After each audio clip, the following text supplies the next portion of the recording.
Ada sesuatu yang aneh dalam cara dunia mengajarkan kita tentang hidup. Sejak kecil kita diajarkan banyak hal.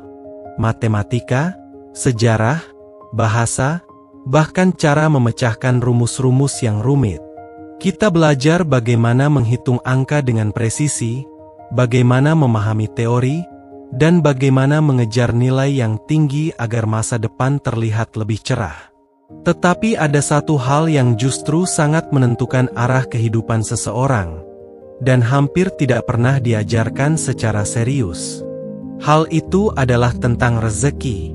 Bukan sekadar tentang cara menghasilkan uang, tetapi tentang bagaimana rezeki sebenarnya bergerak di dalam kehidupan manusia. Banyak orang mengira rezeki hanyalah hasil dari kerja keras. Jika seseorang bekerja lebih keras, maka hidupnya akan otomatis menjadi lebih berkelimpahan. Namun jika kita mengamati kehidupan dengan lebih jujur, kita akan menemukan sesuatu yang jauh lebih misterius. Ada orang yang bekerja tanpa henti tetapi hidupnya tetap terasa sempit. Rezeki datang sebentar, lalu pergi lagi seolah tidak pernah ingin tinggal. Di sisi lain, ada orang yang tampak bekerja dengan ritme yang lebih tenang, tetapi kehidupannya justru dipenuhi oleh peluang yang datang dari arah yang tidak terduga. Fenomena ini sering membuat banyak orang bertanya-tanya, apakah rezeki benar-benar hanya soal usaha?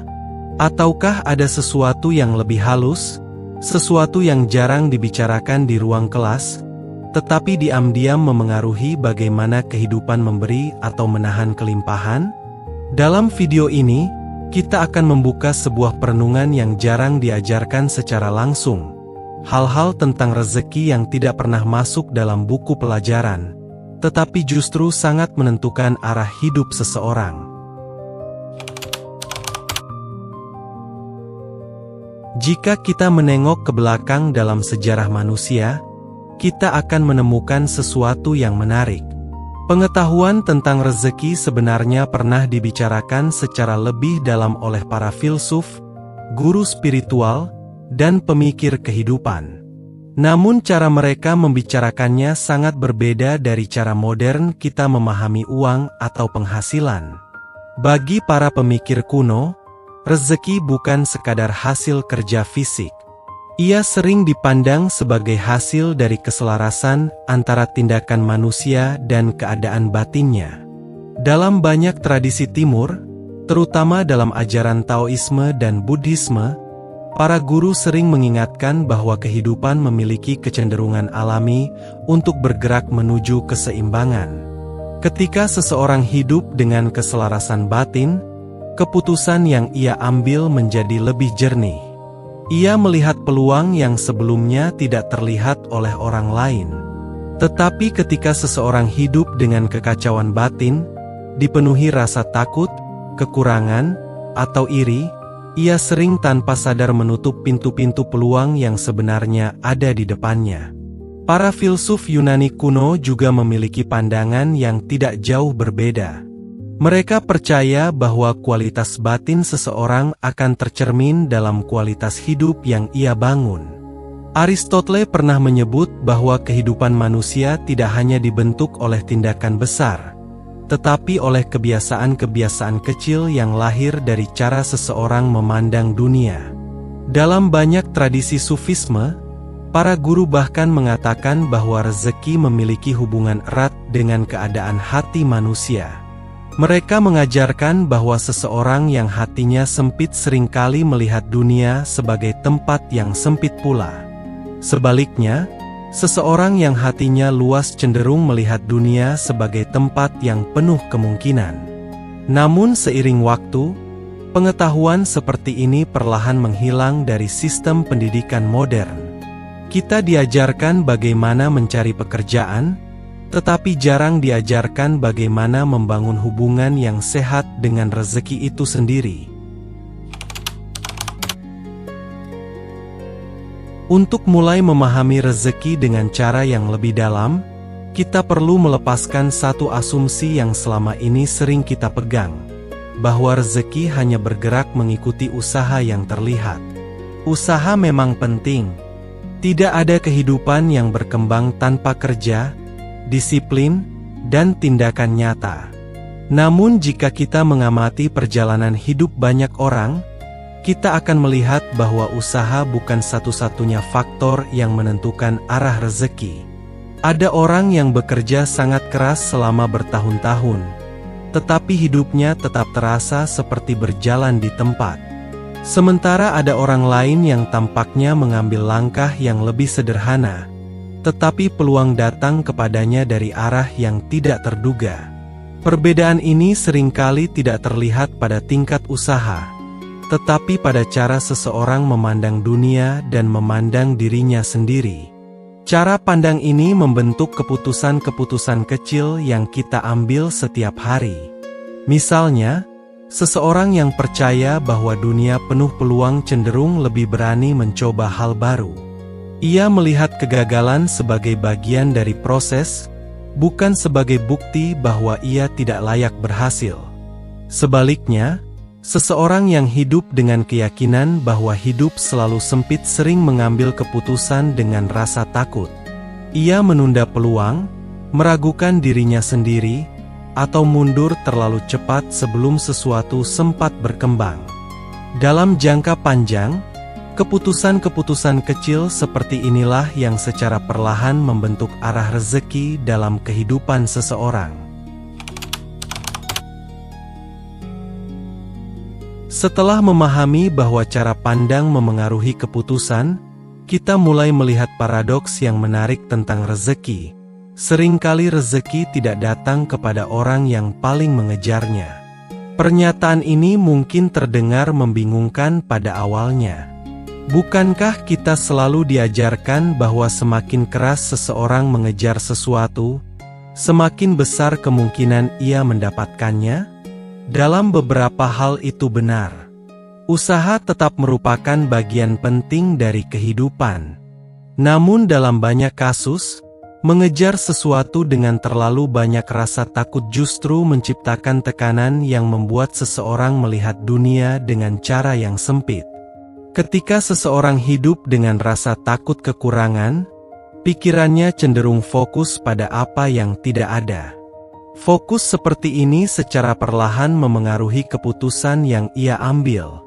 Ia mungkin menjadi terlalu berhati-hati, terlalu cepat menutup kemungkinan baru, atau terlalu ragu untuk melangkah ke peluang yang sebenarnya berharga.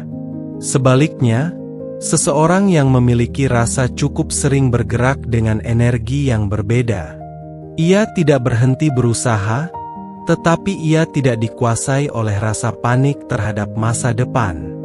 Keadaan batin seperti ini sering membuat seseorang lebih terbuka terhadap peluang yang tidak terlihat oleh orang lain.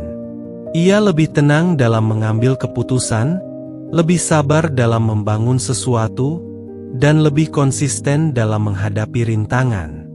Dan dalam jangka panjang, keadaan batin seperti inilah yang sering menjadi faktor tak terlihat yang membuat rezeki bergerak dengan cara yang berbeda dalam kehidupan seseorang. Setelah memahami bagaimana rezeki sering dipengaruhi oleh cara kita memandang dunia, langkah berikutnya menjadi sangat penting. Bagaimana kita mulai mengubah hubungan kita dengan rezeki dalam kehidupan sehari-hari. Langkah pertama bukanlah bekerja lebih keras, melainkan belajar mengamati pola pikir kita sendiri. Cobalah perhatikan apa yang muncul di dalam pikiranmu ketika kamu memikirkan rezeki. Apakah yang muncul adalah rasa percaya bahwa hidup memiliki banyak kemungkinan? Atau justru rasa khawatir bahwa semuanya selalu terbatas? Banyak orang tidak menyadari bahwa hubungan mereka dengan rezeki sering terbentuk dari cerita yang mereka dengar sejak kecil. Kalimat seperti, hidup itu sulit, uang selalu kurang, atau kesempatan hanya untuk orang tertentu, sering tertanam diam-diam dalam pikiran. Keyakinan seperti ini kemudian menjadi lensa yang memengaruhi cara seseorang melihat peluang. Salah satu latihan sederhana yang bisa dilakukan adalah mulai memperhatikan dialog batin setiap kali kamu menghadapi kesempatan baru. Alih-alih langsung meragukan diri sendiri, cobalah bertanya dengan jujur. Apakah keraguan ini benar-benar berasal dari kenyataan, atau hanya dari kebiasaan lama dalam pikiran? Langkah berikutnya adalah melatih rasa cukup. Bukan berarti berhenti berkembang, tetapi belajar melihat kehidupan dengan perspektif yang lebih luas. Orang yang mampu merasakan cukup sering bergerak dengan ketenangan yang berbeda. Ia tidak lagi mengambil keputusan dari rasa panik, tetapi dari kesadaran. Dan dari ketenangan seperti inilah, seringkali muncul keberanian kecil untuk mengambil langkah yang sebelumnya terasa mustahil.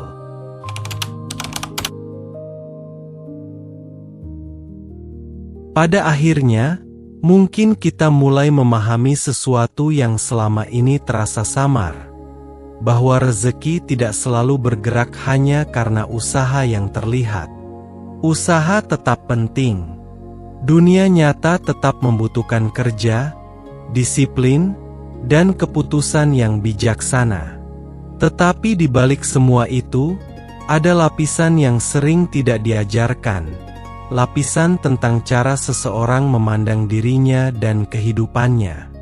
Cara pandang ini memengaruhi keputusan-keputusan kecil yang kita ambil setiap hari. Dan keputusan-keputusan kecil itu, perlahan tetapi pasti, membentuk arah kehidupan seseorang. Inilah mengapa dua orang yang tampaknya memiliki kemampuan yang hampir sama bisa berjalan menuju kehidupan yang sangat berbeda.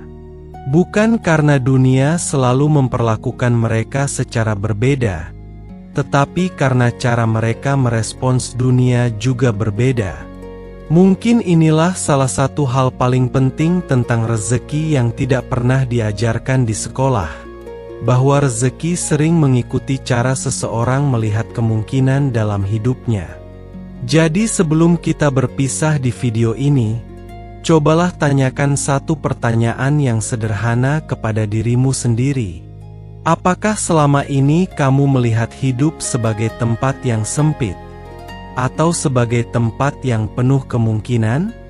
Jika perenungan ini membuka sesuatu di dalam dirimu, tuliskan di kolom komentar, "Aku memilih hidup dengan kesadaran." Sampai jumpa di perenungan berikutnya. Saya Guru Arta. Salam sadar, salam damai.